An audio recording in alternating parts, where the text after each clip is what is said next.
Vai voltar agora com o professor de Segurança Internacional e de Geopolítica do Instituto de Relações Internacionais e Defesa da Universidade Federal do Rio de Janeiro, Fernando Brancoli.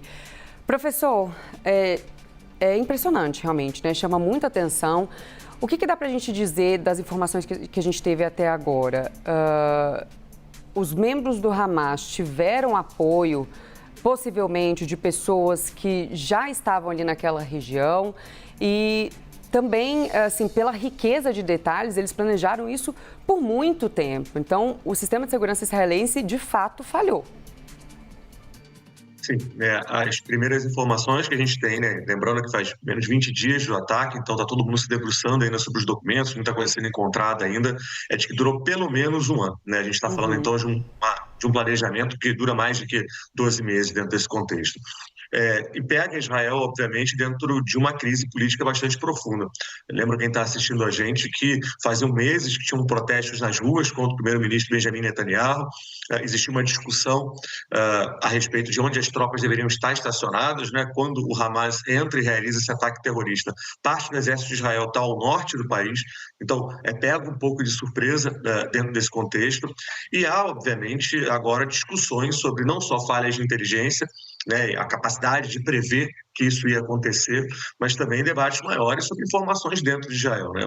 É bastante improvável que o Hamas tenha conseguido obter tantos números sem efetivamente ter membros, sem ter operativos dentro de Israel. Então, a gente ainda está dentro da movimentação de contraofensiva por parte das forças israelenses dentro de Gaza, mas certamente nos próximos meses, conforme a situação começar a ser um pouco melhor observada, a gente vai ter análises também jurídicas e no campo da inteligência para tentar entender o que aconteceu. O que torna, acho que, a situação ainda mais complicada. Eu lembro, né, para quem está assistindo a gente, que Netanyahu, o primeiro-ministro de Israel, vinha passando por protestos dentro do país, ele vinha tentando transformar e modificar leis ligadas ao sistema jurídico, né, e à Suprema Corte do país, e há receio agora de que ele tenha que responder, inclusive juridicamente, pela falha né, e pelos ataques brutais do Hamas terem acontecido.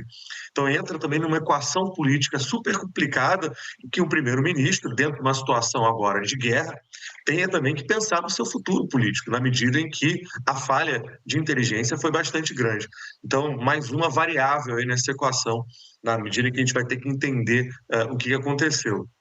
Do ponto de vista prático, né, e a gente vem debatendo, também vai pensar se o Hamas conseguiria repetir algo desse tipo no futuro, ou se foi realmente um golpe de sorte, né, e provavelmente não conseguirá atuar da mesma maneira nunca mais.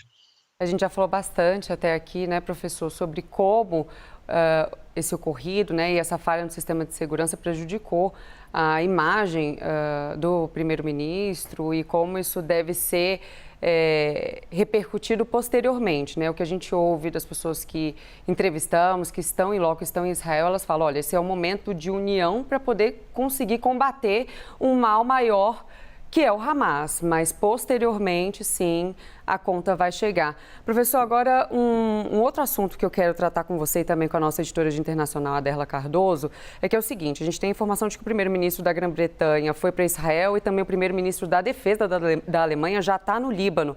Qual que é o objetivo dessas visitas? Acho que ontem, né, a gente conversando durante toda a programação, reparou como que a diplomacia lá na ONU não conseguiu avançar muito, né? Aquela resolução do Brasil no Conselho de Segurança foi vetada pelos Estados Unidos, e aí, apesar agora das retomadas das discussões por lá na ONU, ainda há a sensação de que a diplomacia está um pouco congelada. O que a gente tem nesse momento é uma tentativa, um périplo de atores internacionais relevantes tentando, de alguma maneira, não só declarar apoio a Israel, como aconteceu com Joe Biden ontem, né, o presidente norte-americano que estava em Israel, mas uma tentativa também de acalmar um pouco os ânimos, né? O primeiro-ministro britânico está em Israel para declarar apoio novamente ao país, para tentar argumentar que forças britânicas estariam próximas de Israel nesse momento de tensão, e no caso do ministro da Defesa da Alemanha no Líbano, uma tentativa também de discutir com parceiros locais para tentar segurar um pouco as tensões por lá. A gente acompanhava mais cedo aqui na programação que Israel já vem realizando ataques contra o grupo Hezbollah, lá no sul do Líbano, que tem também enviado mísseis, tem atacado Israel na sua fronteira, e há aí o receio bastante grande que uma nova frente de batalha seja aberta ao norte do país, né? Então, Israel teria que enfrentar ao mesmo tempo o Hamas na parte sul do país, sul-oeste ali, e enquanto enfrenta também o Hezbollah ao norte, que seria aí uma nova situação de guerra, na medida, né, a Terra até comentou mais cedo com a gente, que o Hezbollah é muito mais poderoso militarmente do que o Hamas. Então, a coisa se enquadraria e entraria numa equação ainda mais complexa. A gente comentava mais cedo também que tem 2 porta-aviões norte-americanos ali, bem próximos a Israel, e em caso de movimentação militar do Hezbollah contra Israel, provavelmente teríamos a entrada dos Estados Unidos de maneira mais potente. A guerra ganharia novos contornos, e aí a gente não tem nem muita certeza se novos atores não entrariam no meio dessa história. Então, acho que esses atores diplomáticos estão circulando um pouco na região numa tentativa não só de declarar apoio de Israel, mas também baixar um pouco a tensão. Se eles vão conseguir, acho que a dúvida fica agora para as próximas horas.